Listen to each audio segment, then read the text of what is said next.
Agar siz kimgadir ingliz tilini bilaman deb aytsangiz, sizdan birinchi bo'lib so'rashadigan narsa bu qani ingliz tilida gapirib ko'rchi deb aytishadi. Sizdan biror narsani o'qib ko'r yoki biror narsa yozib ber deb so'rashmaydi. Lekin O'zbekistonda juda ham ko'p joylarda speakingga umuman e'tibor qaratishmaydi, faqat grammatikaga e'tibor qaratib, faqat grammatikani o'rganishadi. Lekin aslida grammatikani o'zini ham speakingga e'tibor bergan holda o'rganib ketsa bo'ladi. Eng boshidan boshlab buni amalga oshirish kerak bo'ladi. Keling, bugun qisqa darsimizda ingliz tilidagi birinchi darsni qanday qilib speakingga moslab o'rganish mumkinligini ko'rib chiqamiz. Demak, o'zi aslida ingliz tilidagi birinchi mavzu bu ingliz tili alifbosi bo'ladi. Lekin ingliz tili alifbosi bu qiyin narsa emas. Ko'pchiligingiz bilsangiz ham kerak yoki internet orqali ham o'rganib olsangiz bo'ladi. Shuning uchun olmoshlardan boshlaymiz. Bizga eng kerak bo'ladigan olmoshlar bu men, sen, u, biz, ular. Ingliz tilida bular I, men degani, you bo'lsa sen yoki siz degani. Ko'pchilik aytadi-ku, inglizlar o'z ota-onasini ham sansirab gapiradi degan qanaqadir mish-mishlar yuradi.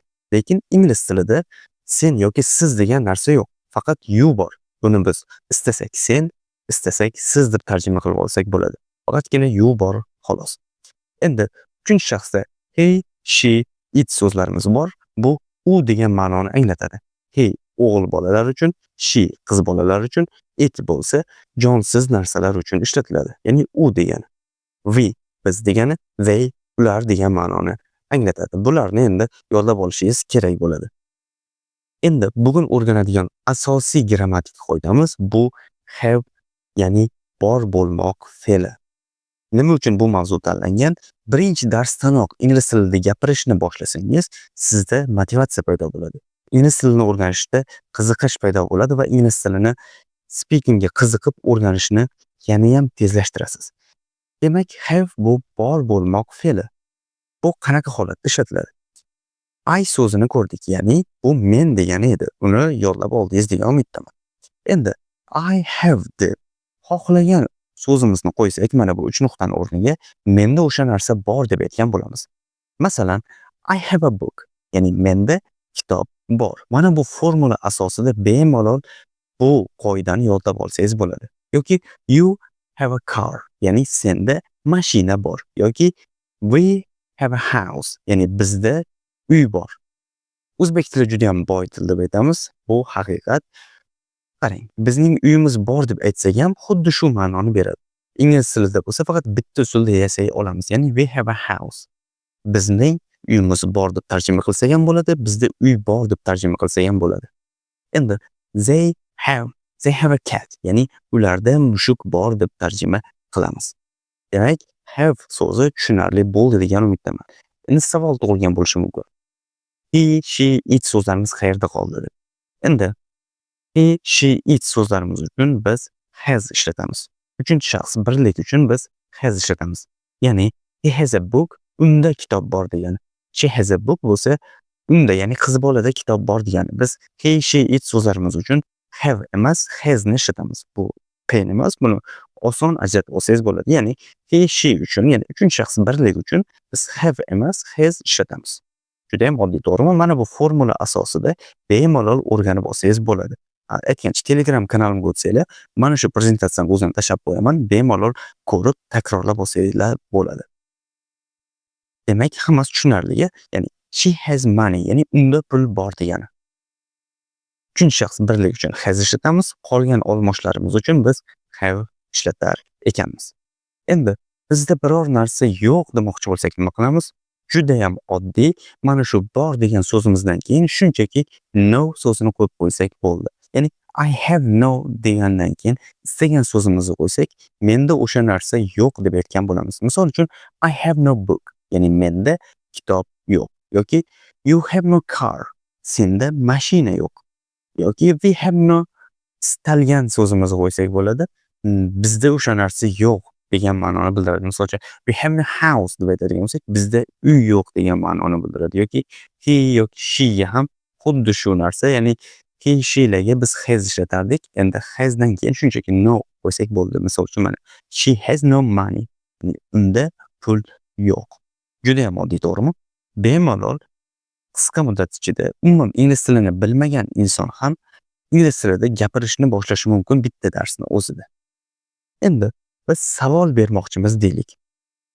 Shunchaki gapni boshiga do so'zini qo'yib qo'ysak bo'ldi. Do I have? Menda o'sha narsa bormi degan. Misol uchun do I have a book? Ya'ni menda kitob bormi? Yoki do you have a car? Senda mashina bormi? Yoki do we have a house? Bizda uy bormi yoki bizning uyimiz bormi? Yuqorida aytib o'tganimdek, turli xil variantlarda kelishi mumkin o'zbek tilida, lekin ingliz tilida qoida bitta. Yasalish formulasi bitta. Shuning uchun ham ingliz tili oson deb aytaman doim. Demak, do we have a house? Bizda uy bormi yoki bizning uyimiz bormi deb tarjima qilsak ham to'g'ri. Endi faqat she, it so'zlarimiz uchun, ya'ni uchinchi shaxs birlik uchun biz do emas does ishlatamiz.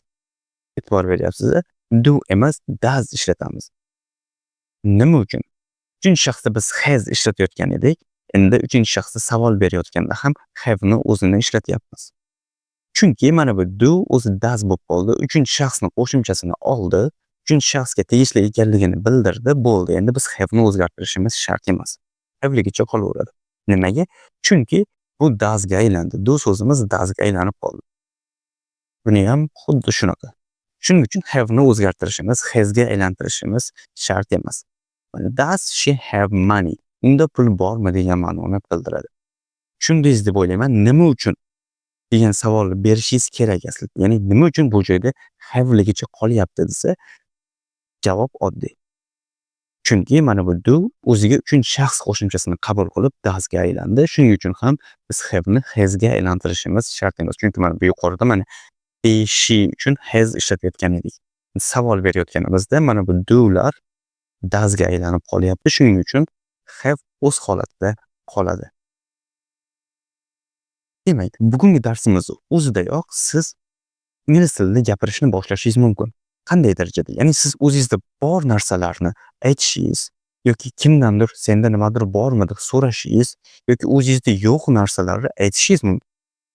Ko'ryapsiz, mana bu 10 minutga ham bormagan darsni o'zida siz mana shuncha narsani qo'lga kiritdingiz va bu speakingga juda ham qo'l keladi. Mana shunaqa formulalar orqali o'rgansangiz, juda ham oson bo'ladi. Bemalol ingliz tilida gapirishni boshlaysiz.